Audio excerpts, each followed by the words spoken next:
Hello guys, good evening. So vision की 23 and 24 अगस्त की magazine update हो गई है। तो चलिए आज के फर्स्ट टॉपिक के साथ स्टार्ट करते हैं। Government working on a comprehensive steel policy in a bid to push Atmanirbhar Bharat. अब क्या चाहता है इंडिया, क्या चाहता है कि हम स्टील सेक्टर में भी इंडिया को आत्मनिर्भर बना सके। तो गवर्नमेंट क्या है, उस स्टील पॉलिसी पे क्या कर रही है, काम कर रही है। देखो हमारा एम यही है ताकि हम क्या कर सके, इंपोर्ट पे जो अपनी डिपेंडेंस है उसे कट कर सके और हमारे स्टील सेक्टर को सेल्फ रिलायंट बना सके। इंडिया क्या है, सेकंड लार्जेस्ट स्टील प्रोड्यूसर है और साथ में सेकंड लार्जेस्ट कंज्यूमर भी है वर्ल्ड में, और ये 2.3% ऑफ जीडीपी को अकाउंट करता है। अब क्या है, कुछ सजेशंस इंक्लूड किए हैं। देखो गवर्नमेंट क्या करेगी, जो बॉर्डर एडजस्टमेंट टैक्स है उसे एग्जामिन करेगी जो इंपोर्टेड गुड्स पे लगता है। देखो बॉर्डर एडजस्टमेंट टैक्स क्या होता है, वो ड्यूटी जो इंपोर्टेड गुड्स पे लगती है। जब कोई भी गुड एंट्री होता है, पोर्ट पे एंट्री होता है, तो उस पर कुछ कस्टम ड्यूटी लगती है, उसी को बॉर्डर एडजस्टमेंट टैक्स करता है। इससे क्या करता है कि ताकि हम क्या कर सके, एक लेवल प्लेइंग फील्ड क्रिएट कर सके फॉर डोमेस्टिक प्रोड्यूसर्स। ठीक है, WTO कुछ रूल्स होते हैं, वो अलाउ करता है कि अगर कोई इंटरनल टैक्सेस को आप एडजस्ट कर सकते हो, अगर किस सर्टेन कंडीशंस में, अगर क्या है जो डोमेस्टिकली प्रोड्यूस जो गुड्स हो रहे हैं और जो इंपोर्टेड गुड्स हैं, अगर उन दोनों पे कुछ टैक्स सेम लग रहा है, तो वहाँ पे क्या है, आप जो इंटरनल टैक्सेस हैं उन्हें क्या कर सकते हो, एडजस्ट कर सकते हो। अगर क्या टैक्स क्या है प्रोडक्ट के द्वारा बोन हो रहा है और डायरेक्टली टैक्स नहीं लग पा रहा, तो भी उस टाइप में भी आप एडजस्ट कर सकते हो। एंड थर्ड क्या है, tax must not subsidize the export. ठीक है, तो हम ये पढ़ सकते हैं, WTO rules allow for the adjustment of certain types of internal taxes at border under certain conditions like tax must be applied equally to imports and like domestic products. Tax must be borne by a product and not be direct. Tax must not subsidize export. अभी क्या है, हम क्या चाह रहे हैं कि sector का जो इंफ्रास्ट्रक्चर स्टेटस है उसे अच्छा कर सके, तो हम क्या करेंगे, कुछ नंबर ऑफ बेनिफिट्स उन्हें प्रोवाइड करेंगे। जैसे हम क्या करेंगे, कुछ मनी रेज करेंगे from insurance company, pension fund या एक्सेट्रा। हम क्या करेंगे, कुछ स्टैंडर्ड्स इंट्रोड्यूस करेंगे, और वो स्टैंडर्ड्स कौन इंट्रोड्यूस करेगा, ब्यूरो ऑफ इंडियन स्टैंडर्ड्स। हर एक स्टील प्रोडक्ट्स पे हम क्या करेंगे, उन स्टैंडर्ड्स को मेंटेन करेंगे, ताकि जो हमारा स्टील की जो इन्फीरियर क्वालिटी है या जो इन्फीरियर क्वालिटी के स्टील इंपोर्ट होते हैं, हम उन्हें क्या कर सके, एलिमिनेट कर सके। कुछ एम्पावर्ड कमिटीज़ को हम सेटअप करेंगे। उससे क्या करेगा, ताकि जो लैंड, फॉरेस्ट, एनवायरनमेंट या इंफ्रास्ट्रक्चर से रिलेटेड जो क्लियरेंसेज हैं, हम उन्हें बूस्ट कर सके कि जल्दी से जल्दी हमें क्लियरेंस मिले और हम अपना वहाँ काम स्टार्ट करें। ठीक है, सो गाइस आई होप आपको फर्स्ट न्यूज़ समझ आई होगी। नेक्स्ट न्यूज़ पर चलते हैं। Bureau of Indian standards draft standard for drinking water supply. देखो आपको नाम से ही पता चल गया होगा, कोई भी जो आपके पास वाटर सप्लाई आती है, ठीक है, पीने का पानी, उसके कुछ स्टैंडर्ड्स हैं जो कि ब्यूरो ऑफ इंडियन स्टैंडर्ड्स क्या करेगा, मेंटेन करेगा। ये देखो इसमें प्रोसेस यही है कि जो भी आपके पास हाउस होल्ड टैप्स में पानी आता है, रॉ वाटर रिसोर्सेज से लेके हाउस होल्ड टैप का, तो उसे क्या करना है कि वाटर क्वालिटी को मेंटेन करना पड़ेगा। And developing a uniform processes for states opting to implement it. और ये क्या करेगा, ब्यूरो ऑफ इंडियन स्टैंडर्ड्स क्या करेगा, एक स्टेट्स के लिए कुछ प्रोसेस सेटअप करेगा जो स्टेट्स को इम्प्लीमेंट करनी होगी। देखो ये जो अभी हम गाइडलाइंस बनाएंगे, वो हम सेंटर के जल जीवन मिशन के अकॉर्डिंग उनके जो व्यू होगा उनको हम दिमाग में रख के बनाएंगे। हाईलाइट्स होंगी इस ड्राफ्ट की। इसमें क्या आएगा, जो भी वाटर सप्लायर की हम पहले क्या देखेंगे, जो रिक्वायरमेंट क्या है, जो वाटर हमें सप्लाई कर रहा है उसकी रिक्वायरमेंट क्या है, तो हम देखेंगे कि किस तरह से हम जो पाइप्ड ड्रिंकिंग वाटर की जो सप्लाई सर्विस है उन्हें किस तरह से ऑपरेट कर सकते हैं, मेंटेन कर सकते हैं, इंप्रूव कर सकते हैं। देखो वाटर सोर्स कुछ भी हो सकता है, वो ग्राउंड वाटर भी हो सकता है या सरफेस वाटर सोर्सेज भी हो सकते हैं, जैसे रिवर, स्ट्रीम्स या रिजर्वर। वाटर क्वालिटी जो भी होगी वो हमें इंडियन स्टैंडर्ड 10-500 के अकॉर्डिंग क्या करनी पड़ेगी, हमें मेंटेन करनी पड़ेगी। जो इंडियन स्टैंडर्ड 105000 है, ये एक्सेप्टेबल लिमिट बताता है। तो क्या होता है गाइज, वाटर के अंदर बहुत सारे न्यूट्रिएंट्स होते हैं अलग अलग के। तो क्या होता है, अगर वो न्यूट्रिएंट्स अगर एक्सेप्टेबल क्वांटिटी में होते हैं तो क्या होता है, वो न्यूट्रिएंट की तरह एक्ट करते हैं, लेकिन अगर उनकी जो लिमिट एक्स्ट्रा हो जाती है, पार हो जाती है, तो वो हार्मफुल इफेक्ट पहुंचा सकते हैं। तो इंडियन स्टैंडर्ड्स यही बताता है कि किस सब्सटेंस की, जो ड्रिंकिंग वाटर के अंदर जो सब्सटेंसेस हैं उनकी एक्सेप्टेबल लिमिट कितनी है। जैसे हैवी मेटल्स, जैसे लेड हो गया, ठीक है, जिंक हो गया, ठीक है, ये सब क्या है, जो हैवी मेटल्स हैं उनकी क्या है, एक्सेप्टेबल लिमिट्स बताएगी, या कुछ और पैरामीटर जैसे पीएच वैल्यू या ऑर्डर एक्सेट्रा। ठीक है, एक हम डिस्ट्रिक्ट मीटरिंग एरिया को भी अडॉप्ट करेंगे जहाँ पे पॉसिबल होगा।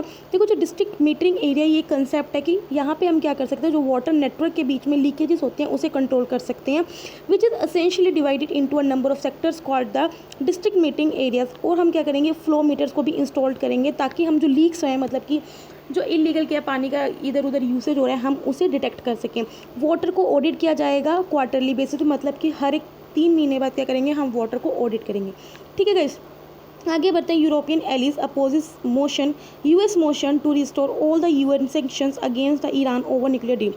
देखो यूएसए ने अभी एक प्रोसीजर को इनिशिएट किया, जिसे स्नैपबैक बोलते हैं, कहाँ पे, यूएन सिक्योरिटी काउंसिल में, ताकि वो क्या कर सके, जो ईरान पे उसने सैंक्शन लगाए हुए हैं उसे री इम्पोज करेगी। यूनिलेटरल मतलब क्या है कि सिर्फ अपनी तरफ से सैंक्शन किए, कोई और कंट्री उसमें, दूसरी कंट्री कोई भी अलाउड नहीं है। देखो पहले हम ये पढ़ लेते हैं joint comprehensive plan of action होता क्या है। देखो जो joint comprehensive plan of action है, इसके अंदर क्या होता है, ईरान को हम क्या करते हैं, प्रिवेंट करते हैं ताकि वो न्यूक्लियर वेपन्स को डेवलप ना करे, लेकिन हम उसे ये ग्रांट कर सकते हैं कि आप क्या कर सकते हो, सिविलियन न्यूक्लियर पावर प्रोग्राम को मॉनिटर कर सकते हो।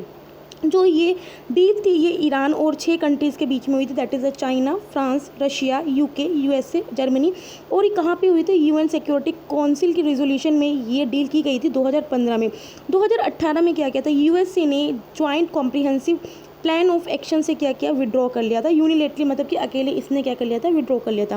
अब क्या हुआ, joint comprehensive plan of action allow करती है कि कोई भी पार्टी क्या प्रोसेस को स्टार्ट कर सकती है अगर किसी ने यूएन सैंक्शन जो ईरान पे लगाए हुए हैं ब्रेक करा है, बैक इनटू द प्लेस, उसको वापस कर देती है। If Iran is not complying with the deal, अगर ईरान ने डील के साथ मतलब कि कंप्लाई नहीं कर रहा है, उसे वायलेट कर रहा है, तो क्या करती है, joint comprehensive plan of action के पास ये पावर होती है। ठीक है, इस सेक्शन से क्या होता है, अगर अब ये सैंक्शन लग गई तो इस सैंक्शन से क्या होएगा, ईरान पे बैन लग जाता है कि वो स्पेसिफिक वेपन्स को ना ही तो परचेज़ कर सकते हैं, ना ही वो सेल कर सकते हैं।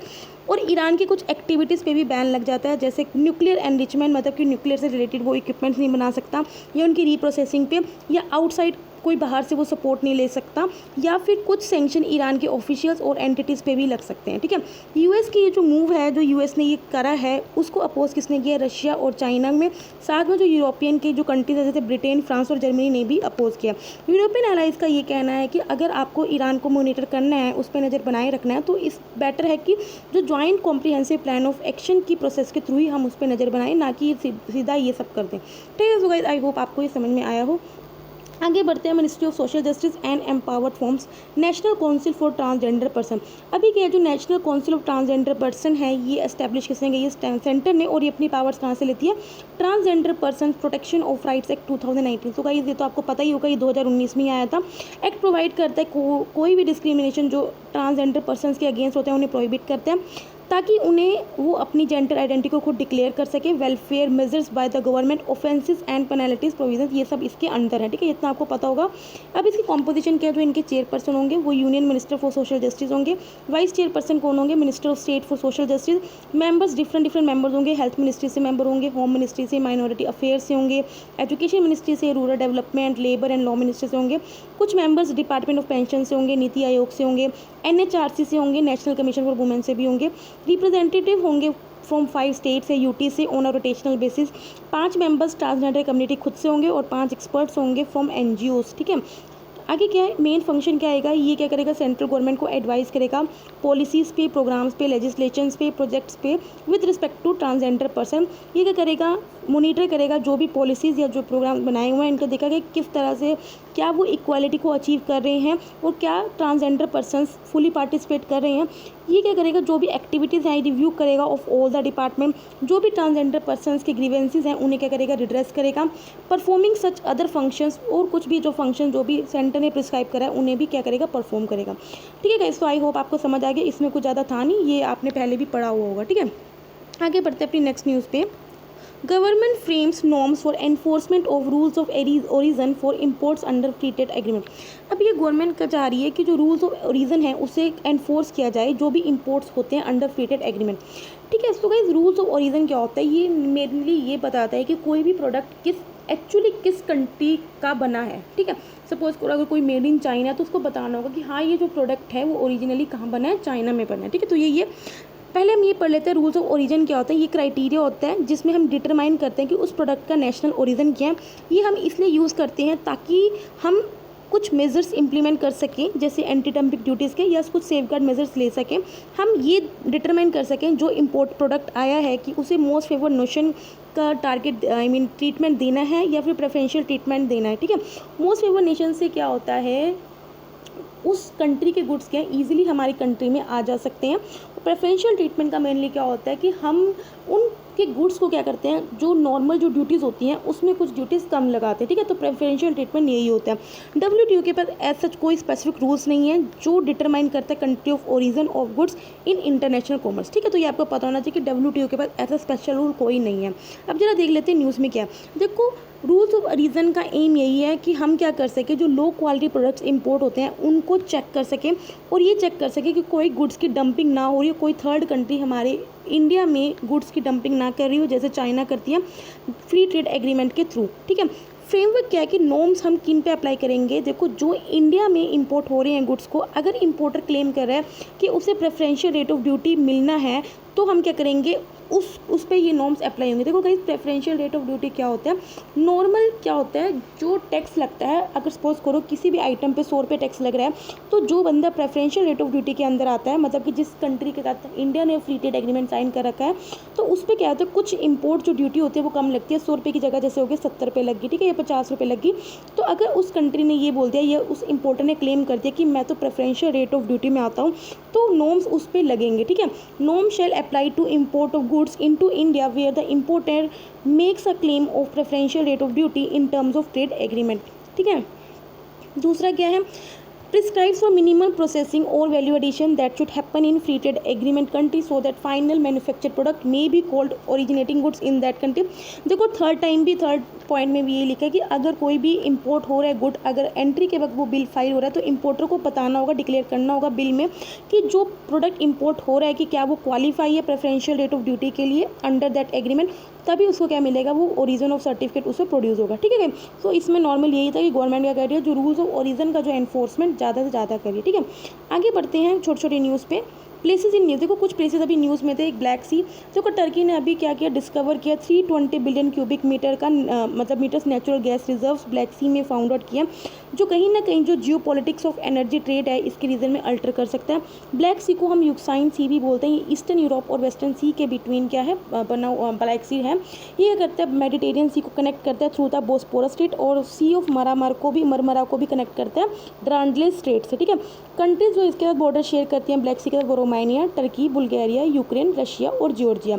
बेलारस क्या है, देखो बेलारस में अभी क्या है, एक ह्यूज ऑपोजिशन मूवमेंट चला है जिसमें वो डिमांड करें new democratic leadership and economic reform in Belarus. देखो बेलारस क्या है, ये ईस्टर्न यूरोप में क्या एक लैंडलॉक्ड कंट्री है, जिसके ईस्ट में क्या रशिया पड़ता है, साउथ में यूक्रेन पड़ता है, और नॉर्थ और वेस्ट में यूरोपियन यूनियन है, और नॉर्थ एटलांटिक TT ऑर्गेनाइजेशन के मेंबर्स जैसे लाटविया, लिथुआनिया, पोलैंड, तो ये मेंबर्स हैं, ठीक है। आगे बढ़ते हैं सिरिसैलम डैम। देखो सिरिसैलम डैम है, ये कृष्णा रिवर पे लोकेट है, और एक तरह का कहाँ पे, तेलंगाना और आंध्र प्रदेश के बीच में एक बॉर्डर की तरह एक्ट करता है। ये नल्लामला हिल्स पे बना हुआ है। ये second largest hydro electric project है कंट्री में। अभी क्या रिसेंट फायर हुई है underground hydro electric power station में, ठीक है, सिरिसैलम डैम के, जिस वजह से कंसर्न रेज हुआ है about the maintenance and the structure integrity of dam, ठीक है। Trade receivable discounting system, guys ये हमने पहले भी पढ़ा, ट्रेड रिसीवेबल डिस्काउंट सिस्टम। देखो ये क्या होता है, अगर जो MSC से होते हैं, जैसे माइक्रो स्मॉल मीडियम इंडस्ट्रीज होती हैं, अगर इन्हें क्या हुआ, अगर पैसे का मिसमैच हो गया, तो ये क्या करती हैं, ट्रेड्स को क्या कर देती हैं, बेच देती हैं, और उन्हें क्या मिलता है, इमीडिएट क्या मिलता है, इंस्टेंट पेमेंट मिल जाती है, ठीक है, फॉर अ शॉर्ट टर्म, ठीक है। तो यही होता है। गवर्नमेंट ने अभी सेंट्रल पब्लिक सेक्टर एंटरप्राइजेस को बोला है कि वो कंप्लीट करें mandatory onboarding of their vendor network on the TReDS. देखो ट्रेड्स क्या होते हैं, इलेक्ट्रॉनिक बिल डिस्काउंटिंग प्लेटफॉर्म होता है, ताकि क्या कर सकें, ईजी वे में फाइनेंस कर सकते हैं ट्रेड रिसीवेबल बिल का MSMEs का from their respective corporate buyers through multiple finance. ये रेगुलेट कौन करता है, ट्रेड्स को आपको पता होना चाहिए, RBI से रेगुलेट करता है। और ये MSME देखो ये मेनली क्या करता है, MSME सप्लाई करते हैं, और जो इसके कॉर्पोरेट होते हैं वो बाय करते हैं, इंस्टेंट पेमेंट मिलता है फॉर फ्यूचर रिसीवेबल। देखो क्वेश्चन आ रही है, आपको पता होगा पार्लियामेंट का सबसे फर्स्ट आर क्वेश्चन आ रही होता है। गवर्नमेंट सोच रही है कि अभी क्वेश्चन आर को क्या कर दिया जाए, ख़त्म कर दिया जाए अपकमिंग सेशन में, ताकि जो बिजनेस है, हमारा जो काम है, वो कम समय में ही क्या कर लिया जाए, पूरा कर लिया जाए। देखो क्वेश्चन आर क्या होता है, आपको पता ही होगा, पार्लियामेंट्री सिटिंग का पहला आर होता है, और इसमें क्या करते हैं, मेनली मिनिस्टर से क्या करते हैं, क्वेश्चंस पूछते हैं। दो तरह के क्वेश्चन पूछे जाते हैं, start question, unstarred question. Start question में मेनली ओरल क्वेश्चन होते हैं, अनस्टार्ट क्वेश्चन में रिटन क्वेश्चन होते हैं। क्वेश्चन आर के वक्त क्या होता है, जो मेंबर ऑफ पार्लियामेंट हैं वो मिनिस्टर से क्वेश्चन पूछ सकते हैं वेरियस पॉलिसीज़ पे या डिसीजंस पे। ये मैकेनिज्म होता है कि एक तरह से गवर्नमेंट रिस्पॉन्सिबल बनी रहे for its policies and the actions, ठीक है। तो यही होता है। तो अभी गवर्नमेंट क्या चाह रही है कि इसको थोड़ा दिन के लिए दूर कर दिया जाए। Open API that is the application program interface service. देखो ये आरोग्य सेतु में न्यू फीचर है। इससे क्या होएगा, जो ऑर्गेनाइजेशंस हैं उन्हें अपने एम्प्लॉयज़ का हेल्थ स्टेटस पता रहेगा और साथ में जो भी यूज़र्स हैं उनका स्टेटस पता रहेगा without violating their data privacy. मतलब कि उनके जो डाटा की कोई जो उनकी डाटा की प्राइवेसी उनको वायलेशन नहीं हो पाएगा और उनके एम्प्लॉयज़ या यूज़र्स का हेल्थ स्टेटस भी पता रहेगा। इससे इट विल ओनली प्रोवाइड, ये सिर्फ आरोग्य सेतु का स्टेटस प्रोवाइड करेगी और जो आरोग्य सेतु का यूज़र का नेम बताएगी उनकी कंसेंट से ही। आरोग्य सेतु क्या है, कॉन्टैक्ट ट्रेसिंग ऐप, ये आपको पता ही होगा। ये यूज़र की लोकेशन को ट्रैक करती है और ये बताती है कि अगर वो यूज़र किसी कोविड-19 पेशेंट के कॉन्टैक्ट में तो नहीं आया और असेसमेंट करती है of the risk of action. देखो ये तो आपको पता ही होगा, हर बंदे ने अपने मोबाइल में इंस्टॉल किया होगा। नुआखाई जुहार ये क्या, देखो ये एग्रीकल्चर फेस्टिवल है। इसमें मेनली क्या करते हैं, जो new crop of the season है उसे वेलकम करते हैं। नुआखाई परब या नुआखाई बेटकाट बोलते हैं। ये मेनली कहाँ सेलिब्रेट किया जाता है, उड़ीसा, छत्तीसगढ़ और उसके आस पड़ोस की जो स्टेट्स हैं वहाँ पे भी इसको सेलिब्रेट किया जाता है। नुआखाई कॉम्बिनेशन 2 वर्ड से बना है। नुआ का मतलब होता है न्यू, खाई का मतलब होता है रीड, ईट मतलब खाना, तो इसका मतलब होता है eating of the new rice, ठीक है। तो ये इसका मतलब होता है। आपको स्पेशली इसमें ये पता होना चाहिए कि ये किससे रिलेटेड है, मतलब कि एग्रीकल्चर फेस्टिवल है और किस स्टेट में ये बनाया जाता है। तसार बोम्बा नुके टेस्ट, देखो ये है क्या, ये एक्चुअली में ये बॉम्ब है, ठीक है। ये बॉम्ब था जिसको ऑफिशियली जिसका नाम था RDS 2020, लेटर इसको निकनेम दे दिया गया था सार बोम्बा। ये लार्जेस्ट न्यूक्लियर वेपन है जिसको मतलब कि आज तक जो भी largest nuclear weapon ever constructed है। रिसेंटली क्या रशिया ने इसकी डॉक्यूमेंट्री वीडियो, जो टेस्ट की डॉक्यूमेंट्री वीडियो को रिलीज़ किया है। इसकी जो ईल्ड है वो 50 मिलियन टन है, मतलब कि जो हिरोशिमा बॉम्ब था उसके अराउंड ही जो इसकी ईल्ड है सेम है, डेट इज़ 3800 अगर हम 3800 हिरोशिमा बॉम्ब्स को मिला दें तो इसकी इतनी ज़्यादा ईल्ड है। वेपन को सेट ऑफ किया गया था आर्कटिक ओशन आइलैंड में नोवाया जमला में, कब किया गया था, 30 अक्टूबर 1961 को, ठीक है। सो यहाँ पे हमारे 23 एंड 24 अगस्त के करंट अफेयर्स कंप्लीट होते हैं। अगर आपको पसंद है तो लाइक करना और अगर आपको कोई दिक्कत हो तो प्लीज़ कमेंट करना। मैं कोशिश करूँगी आपकी सारी जो प्रॉब्लम्स है सॉल्व किया जाए। तब तक ले बाय, टाटा।